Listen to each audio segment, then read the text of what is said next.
कि हम दलित विरोधी हैं, तो एक मुकदमा खोज के लाओ, एक ऐसा केस खोज के लाओ जिसमें आनंद मोहन दलितों के खिलाफ खड़ा हुआ। हमारी उदारता है कि इन बातों को हम कोर्ट में घसीट नहीं लें, लेकिन ये लोकतंत्र है, हमारे पुरखों ने लोकतंत्र दिया है, अभिव्यक्ति की आजादी दी है, हम उसके खिलाफ उस मर्यादा का निर्वहन कर रहे हैं। वरना एक बार में हाईकोर्ट सुप्रीम कोर्ट ले जाके बड़े बड़े मीडिया हाउस को मैं ढीला कर दूं, मेरा नाम आनंद मोहन आपका। लेकिन हमने कहा एक बार भौंकने दो, हमने कहा गोदी मीडिया वालों जितनी औकात है बोलो, हम देखते हैं, हम जानते हैं किसी की प्रशंसा से कोई भगवान नहीं हो जाएगा और किसी की आलोचना से कोई शैतान नहीं। आनंद मोहन जी, आप गोदी मीडिया की बात आपके आनंद मोहन जी, आप गोदी मीडिया की बात कर रहे हैं, अब तो गोदी सेठ की भी बात होने लगी है। कब तक लड़ेंगे, कितना लड़ेंगे, कहां तक लड़ेंगे? 17 साल से लड़ते ही तो आ रहे हैं आप। अब देखिए, ये मत कहिए हमारे पुरखे लड़ते रहे, बरस 18 क्षत्रिय जिए, बाकी जीवन को धिक्कार। यही अवसर है, यही मौका है जब हमें बोलना चाहिए, आपको भी बोलना चाहिए। हम आपको इंटरव्यू देते हैं, लेकिन बड़े मीडिया हाउस के लोग ललायित रहते हैं। आनंद मोहन का इंटरव्यू की गड्डी दिखाता था लोग। आप मंगरुआ नहीं है, आप जनतंत्र के पहरुआ है। आपके दम पर आपके छोटे छोटे जो चैनल वाले हैं, यूट्यूबर हैं, वही आज भारत की मीडिया का लाज बचाए हुए। सहमति, असहमति और विसम्मति, ये लोकतंत्र की खूबसूरती होती है। और जैसा कि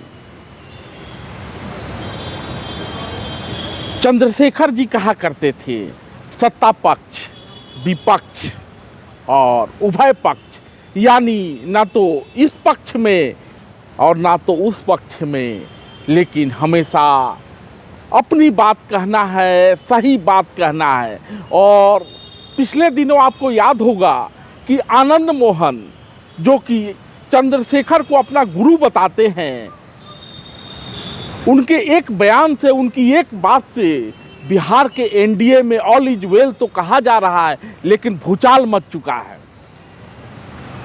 समस्तीपुर में एक प्रेस वार्ता में आनंद मोहन ने कहा कि जिस तरह से मांझी जी की बहू चुनाव लड़ रही थी और वहाँ एक नया लड़का आया और उसने अब पासवानों की वोट ले ली, ऐसे में चिराग पासवान को ये बताना चाहिए कि वो वहाँ क्यों नहीं गए थे, और क्या चिराग पासवान पासवानों के नेता हैं, या वो लड़का जो कल आया था वो बड़ा नेता है। फिर क्या था, विवाद शुरू हो गया और चिराग पासवान ये कहने लगे कि आनंद मोहन तो एक्टिव पॉलिटिक्स में है ही नहीं। लेकिन फिर वही बात, सहमति, असहमति और विसम्मति। तो आनंद मोहन एक्टिव पॉलिटिक्स में है कि नहीं, ये निर्णय लेने का अधिकार चिराग पासवान को नहीं है। बावजूद इसके आनंद मोहन की आवाज़ लोकतंत्र की विसम्मत आवाज़ जरूर है। और जिसको चंद्रशेखर जी कहते थे सहमति, असहमति, यानी सत्ता पक्ष, विपक्ष और उभय पक्ष, तो आनंद मोहन को अपनी बात रखने के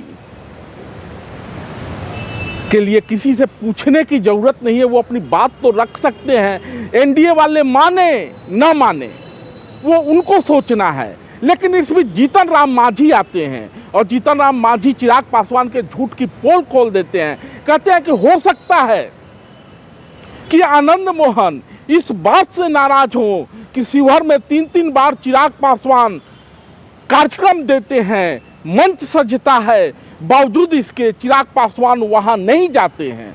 यही सवाल तो चेतन आनंद ने भी उठाया था कि आप पिक एंड चूज कैसे कर सकते हैं। लेकिन चिराग आजकल मगन हैं। रामविलास पासवान झोपड़ी में चिराग, उस झोपड़ी में चिराग जलाने निकले थे जिस घर में सदियों से अंधेरा था। लेकिन रामविलास पासवान ऐसे दिए में तेल डाल चुके जिसको कि बिहार से कोई लेना देना ही नहीं है। यानी चिराग जब दिल्ली में होते हैं तो पंजाबी होते हैं, बिहार में रहते हैं तो तो दलित हो जाते हैं, लेकिन बात सिर्फ पासवानों की करते हैं, जैसे कि रामविलास पासवान किया करते थे। वहीं दूसरी तरफ जिस आनंद मोहन को दलितों का विरोधी बताया जा रहा है, दलितों का हत्यारा बताया जा रहा है, बार बार आके आनंद मोहन ने कहा है कि कोई एक घटना ऐसी सामने लाओ जिसमें आनंद मोहन ने राजनीति में रहते हुए, सांसद रहते हुए, पूरे राजनीतिक जीवन में एक भी दलित का उत्पीड़न किया है। कौन नहीं जानता कि आनंद मोहन पर जो मुकदमा भी चला वो भीड़ को उकसाने का है।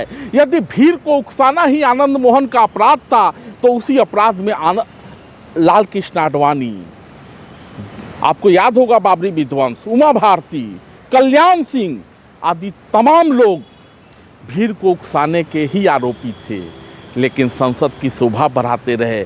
और आनंद मोहन ने जैसा कि कहा है कि हाँ, हम ही सांसद हैं, हमने ही विधान बनाया है और विधान का पालन करना हमारे लिए अनिवार्य है, यही सोच के मैं जेल चला गया। तो सहमति, असहमति, विसम्मति और चंद्रशेखर की बात कहें तो सत्ता पक्ष, विपक्ष और उभय पक्ष तो अपनी बात तो रखनी ही होगी। एनडीए में ऑल इज वेल हो या ऑल इज नॉट वेल हो, सब कुछ दिख रहा है। गए माघ 29 दिन बाकी। धन्यवाद। दुश्मनों के हम हैं दुश्मन, यार के हम यार हैं, चमन में फूलों की डाली, जंग में तलवार। ये व्यक्तित्व था चंद्रशेखर जी का, और उन्हीं का जो एक क्या कहिए झलक, हम लोगों को अच्छाई कह दीजिए, इसको बुराई कह दीजिए, हम लोगों ने अंगीकार कर लिया। बड़ी बेबाकी से किसी को कोई बात कह देते हैं। चुनाव के दरमियान भी ये डर, ये खौफ नहीं रहता है कि इससे काम बिगड़ेगा कि बनेगा, दो टूक कह देते हैं ना। तो ये सब चंद्रशेखर जी की देन है।